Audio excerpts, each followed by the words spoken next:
As we're wrapping up the year, we're going to take a few minutes to talk about the importance of caring for those who care for others. This is a topic we haven't talked about very much. Not too much, but we've wanted to talk about it a lot. Right. You mentioned the end of the year. Yeah. Holidays are coming. They're here. Did you notice my tie? I did notice your tie. What's on it? Santa Claus. That's right. These little white dots are actually Santa Claus faces. Okay. Mm-hmm. A gift from one of my favorite people in the world. I have some. It's a gift or present? A gift? I don't know. There is some difference between a gift and a present. Yeah. And I can never remember what it is. I thought maybe you would know that. I don't know. I mean, you're encyclopedic, Renaissance man that you are. You know. So yes, we're going to talk about caregivers, which is a group that we've largely ignored. We really haven't talked much about caregivers. I have been a caregiver. Mm-hmm. In fact, one out of 5 Americans is an informal caregiver. There are two types, of course. There are paid caregivers. Mm-hmm. I think we have some organizations. There are organizations in every town that will provide care that you pay for. But then there are informal caregivers. And today we're talking about the informal caregivers, family members, friends, associates who are providing care to those in need. Yeah, we did a podcast a while ago, probably over a year ago, where we talked about the sandwich generation. Right. And the sandwich generation are those 40, 50-year-olds or so who have minors, they have kids that they're still taking care of, but they also have aging parents that they're now taking care of. Right. And the challenges associated with, being in this sandwich situation where you're caring for people that are much younger, but also those that are older. Right. And today we're talking about those individuals because they're caring for their elderly parents, elderly loved ones, or their spouse who is struggling. It doesn't necessarily have to be differences in generation. But as you said, we haven't discussed this enough. But there are some challenges that accompany serving that role. Right, because when you talk about caregiving, you're talking about everything from recovery from a surgery, like a knee. Friends of ours, he had a knee replaced, so his wife and children sort of had to adjust for a while he was recovering, short term. And there are other long term things like chronic illnesses. Certainly, the dementing disorders are a special challenge for many of us. But you're right; it could be peer to peer. Right. Or it could be a sandwich generation where you're taking care of youngsters and taking care of elderly parents. With people living longer, more of us are going to be facing that challenge. And the part of this article that he's a physician, I think he's a psychiatrist who wrote this article, talks about there are many services available for caregivers, but most of us don't know what they are. Right. What happens with caregivers, and I thought about writing a book about this because we've been caregivers for a time now with grandparents and parents. Everybody stumbles into caregiving in a unique way, but in very similar ways. Yeah. All of a sudden, you find yourself in the role of a caregiver, and you say, "Where do I begin?" Because there's 40-year-olds don't worry about Social Security and the sorts of things that the elderly have to come to terms with. And so we're not aware, the first problem is we're not aware of the many services that are available. That's the first thing we have to become aware of. So what he does is he's saying, look, let's pause. And he wants to do 2 things with this article. One is that he wants to remind us that caregivers could use our help, okay? And this is a good time to do it. So they could use our help all the time, but this is an especially good time to assist. Right. The second thing is, here are the things that you can do. So it's a very practical, step-by-step approach. Right, right. Well, there's a lot of challenges associated with being a caregiver. Those who need our care tend to have lots of clinical, medical concerns. And so they have lots of doctor's appointments and lots of medications and lots of medical needs that have to be met. And it's a pretty high level of care. I know in our case where we took care of an elderly parent, at the end, we had a hospital room in our house. I mean, it was a hospital bed and IVs, and I mean, it's almost skilled nursing care that you have to learn how to provide. Okay, so that's the first challenge, that you're providing a pretty high level of care. Most of us are not trained to do. And the second thing associated with that is the fact that it takes a lot of time. So what happens is caregivers tend to become pretty lonely. That's right. Because they're spending so much time with the loved one or with the person that they're caring for that they become somewhat isolated from other people. They're not going out as much. They're not spending as much time with others, and they become lonely. That's right. You get elevated levels of stress. You have burnout. This is a very it's exhausting, because typically you're providing care to somebody that you either really love the person or you resent the person. It's a parent who, it's a relative whom you've never really liked, or it's an in-law. There are many people who have the mother-in-law or the father-in-law moves in. And you just, one of the caregivers might care about this person, the other may not. So there's a very high level of stress, a very high level of burnout, because it is exhausting. It's exhausting intellectually, cognitively, emotionally, physically exhausting. And when that happens, people tend to get caught up in what they're doing, and they withdraw from the rest of the things that they were doing before that, and so they become isolated. And that is the third thing that he mentioned as the third challenge, is that we start to deny ourselves. We don't take care of ourselves very well.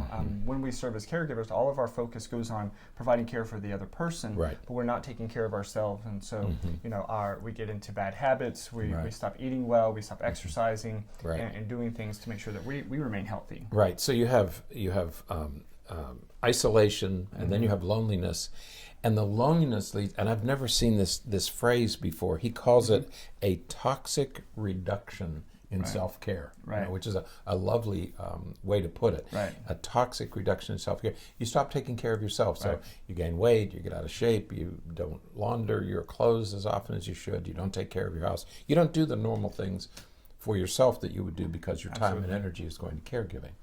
So three huge challenges confronting caregivers. And so in response to those three challenges, he has three strategies, three things to consider for dealing with that. The first thing is to gain access supports. Use the supports. Look out. There are, you mentioned before that there are agencies and organizations in most communities that offer some support, whether it's information or it's respite care or something to help provide some assistance to the caregiver. We have there's a little publication, one of those giveaway publications that you frequently find in restaurants and things.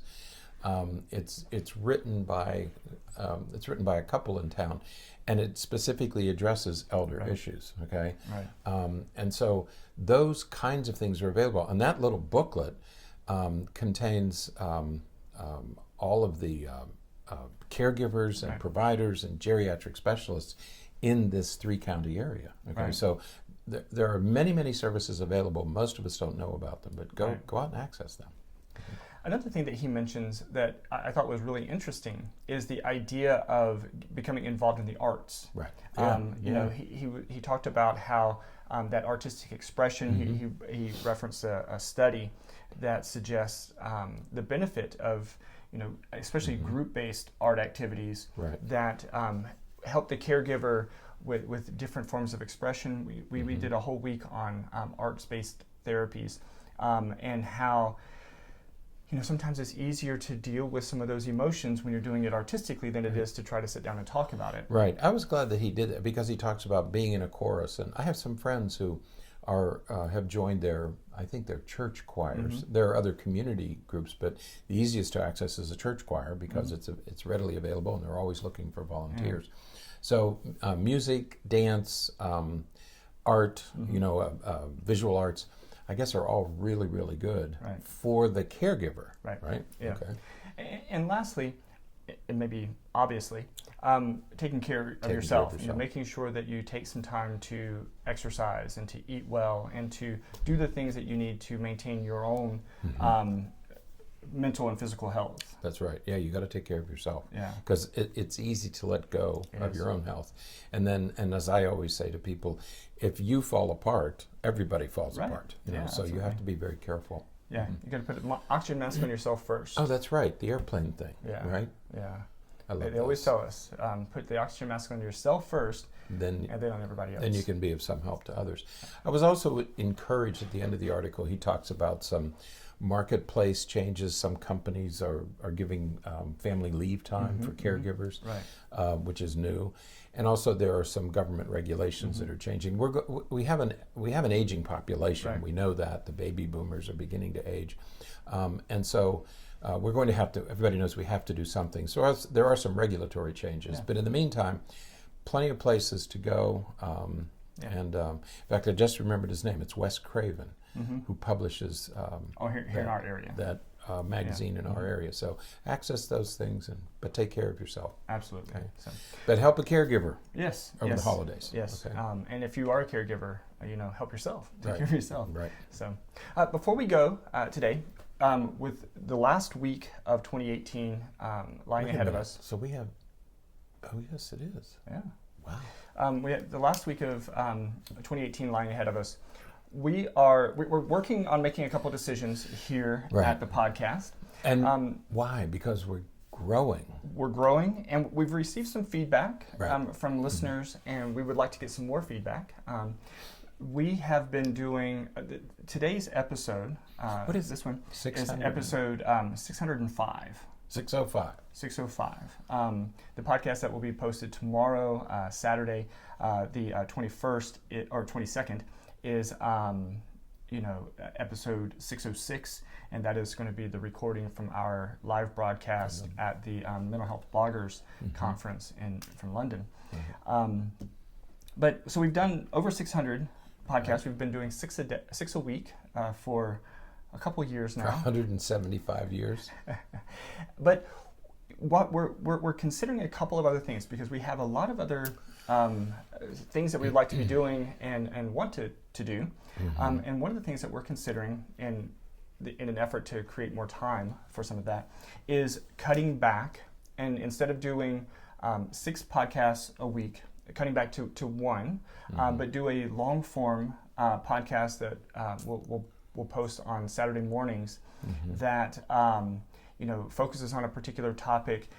Maybe start out the podcast with a little bit of a review of different things in the news, sort of covering some of the things that we would normally do during the week. But then focusing on a particular topic that we can kind of expand on and really cover in some detail. And treat in some depth. Okay. So, there's a wonderful program on Saturday. Joe and Terry Graydon from North Carolina. They do a wonderful, it's called the People's Pharmacy. And they interview specialists, and they take a particular topic. And so we're thinking about maybe transitioning to that sort of thing, where we do a more complete and detailed analysis of a particular topic of interest. We would like to entertain the idea of, we've tossed around all kinds of ideas, whether it's broadcasting it live so people can interact with us, ask questions and whatnot. We don't know how many people would be listening or be able to be available for that. I suppose it would depend on where you get it. To that point. But we'd love to hear from you what you think about the idea of transitioning to that type of format. Again, the idea would be it would free up some opportunities for us to do some other things. We want to do some other workshops and some other creative things that we think would be helpful for people. So write to us. Let us know what you think. You can write to us through the YouTube channel or through Facebook or Twitter or wherever. There's lots of ways to get in touch with us, I suppose. And let us know what you think, because that's how we'll get better. Right. Because we want to do some new, more exciting and better things in 2019. Absolutely. Okay. So, all right. Well, we look forward to hearing from you. Our plan will be to make whatever transition we're going to make it at the first of the year. So, which is, boy, it is close, isn't it? Yeah, it's a lot closer than I thought it was. Wow. So, yeah, we're looking at Christmas Eve is in a few days. Yeah. Yeah, man. And then a week later, it's 2019. You better start shopping. Whew. All right. Well, that then is it for today. Until next time, stay happy, stay healthy, and forget to be afraid.